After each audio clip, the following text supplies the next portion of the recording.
नमस्कार, मैं हुमायूं सिंह और आप देख रहे हैं नेक्स्ट नाइन न्यूज।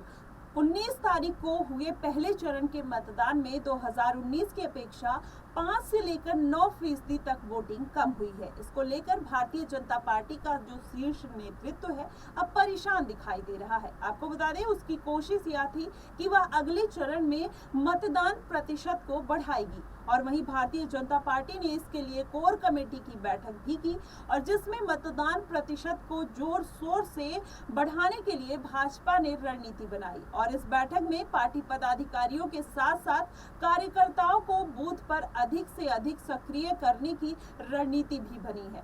तो वहीं गर्मी के साथ साथ गेहूं की कटाई के कारण व्यस्त चल रहे किसानों और ग्रामीण अंचल के लोगों ने बूथ तक हर हाल में पहुंचने की भी रणनीति अब बनाई जा रही है। वहीं पहले चरण की 8 लोकसभा सीटों पर हुए मतदान को लेकर भारतीय जनता पार्टी में कोर कमेटी की बैठक में मंथन किया है। इसमें वोट प्रतिशत में कमी आने पर चिंतन किया गया है और अगले फेज में वोट प्रतिशत बढ़ाने पर भी मनन किया जा रहा है। इस बैठक में ये भी किया गया है कि बूथ पर कार्यकर्ताओं को अधिक से अधिक सक्रिय किया जाए, जिससे वह हर हाल में लोगों को अगले चरण में मतदान स्थल तक ले जाया जाएगा और जिसके मत प्रतिशत भी बढ़ पाएंगे। इसके अलावा अगर बात करें तो पार्टी ने हर स्तर पर समन्वय करने के लिए भी मंथन जारी कर दिया है। इस बैठक में गर्मी से लेकर गेहूं कटाई के चलते व्यस्त चल रहे किसानों, मजदूरों और ग्रामीण को मुख्य रूप से बूथ तक पहुंचाने के लिए विशेष रणनीति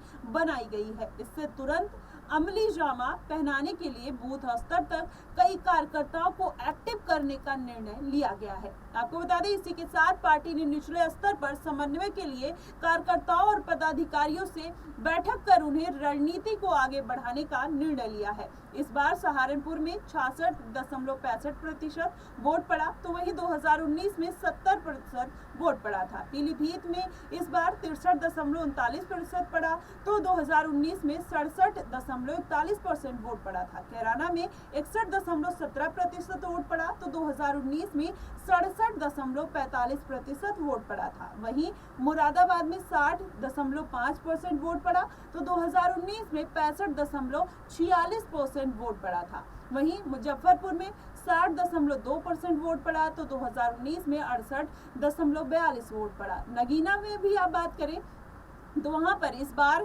केवल 59.54% वोट पड़ा, तो 2019 में 63.66% वोट पड़ा था। बिजनौर में भी वही स्थिति है।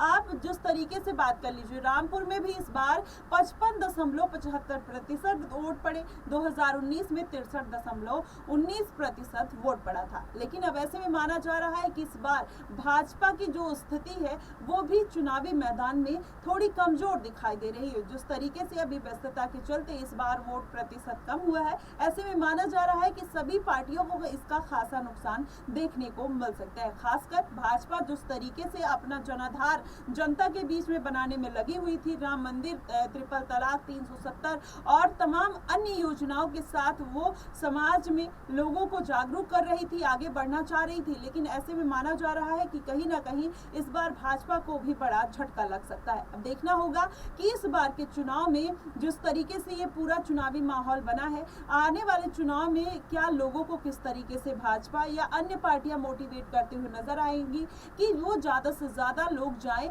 और अपना चुनाव डालते हुए नजर आए, क्योंकि भाजपा इस बार नहीं चाहेगी कि उसका वोट प्रतिशत किसी भी हाल में कटता हुआ दिखाई दे, क्योंकि भाजपा ने रैलियां की है, जनसभाएं की है। ऐसे में माना जा रहा है कि भाजपा की अब जरूरत बन गई है जनता का जनाधार पाना, नहीं तो उनका जो काम है, जिस तरीके से उन्होंने 400 पार का नारा दिया है, वो कहीं ना कहीं डामाडोल होता हुआ दिखाई दे रहा है। अब देखना होगा कि भाजपा इसके लिए कौन सी स्ट्रेटेजी बनाती है। वहीं इंडिया गठबंधन, सपा भी इनके साथ साथ फंसे हुए हैं। अगर वोट प्रतिशत कम होता है तो कहीं ना कहीं जाहिर तौर पर सभी पार्टियों को इसका नुकसान देखने को मिल सकता है, लेकिन खासकर भाजपा को इसका नुकसान ज्यादा देखने को मिलेगा, क्योंकि जनता के बीच में जिस तरीके से भाजपा कॉन्फिडेंट है कि इस बार अगर चुनाव हुआ तो भाजपा ही जीतेगी और 80 लोकसभा सीटों में से ज्यादा सीटों पर अपनी पकड़ बनाएगी। अब देखना होगा कि इसके बाद इन पार्टियों की क्या स्ट्रेटेजी होती है अपने मतदाताओं को